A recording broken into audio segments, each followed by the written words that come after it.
Si nous désirons connaître exactement en quoi consiste l'état charnel, nous devons faire bien attention au fait que l'état charnel peut coexister avec de grands dons spirituels.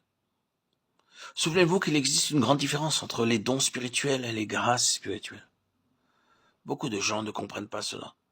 Ainsi, parmi les chrétiens, il y avait des dons spirituels extraordinaires. Au chapitre 1er de la première épître, Paul dit « Je rends à Dieu de continuer l'action de grâce. Car en lui vous avez été comblés de toutes les richesses qui concernent la parole et la connaissance. » C'était là une chose magnifique, pour laquelle il fallait remercier Dieu. Et dans la seconde épître, Paul déclare « Comme vous excellez en toutes choses, faites en sorte d'exceller aussi dans cette œuvre de bienfaisance. » 2 Corinthiens 8, 7. Au 13e chapitre de la première épître aux Corinthiens, voyez comment l'apôtre parle du don de prophétie et de la foi qui peut transporter les montagnes et de la science de tous les mystères. Mais il leur dit aussi que tout cela ne sert à rien. Cela ne sert de rien s'ils n'ont pas l'amour. Ils se réjouissaient des dons qu'ils possédaient et ne recherchaient point les grâces. Mais Paul leur montre une voie par excellence. Apprendre à aimer Dieu et à être humble. L'amour est la plus grande chose, car l'amour est semblable à Dieu. Nous devons nous rappeler, et c'est là une chose solennelle, qu'un homme peut avoir le don de prophétie, qu'un homme peut avoir du succès au service de Dieu, dans une sphère particulière. Et pourtant,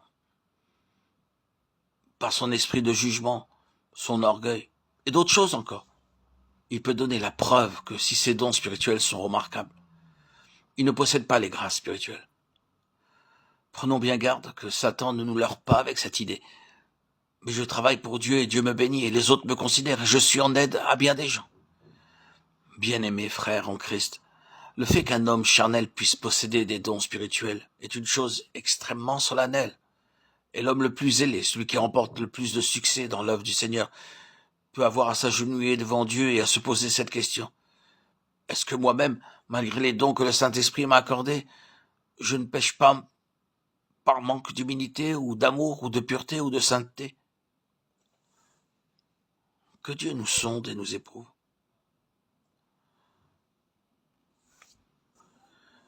Que Dieu puisse nous donner cet esprit d'humilité, cet esprit d'obéissance, cet esprit de discernement, pour pouvoir comprendre, saisir la volonté de Dieu et non notre volonté propre.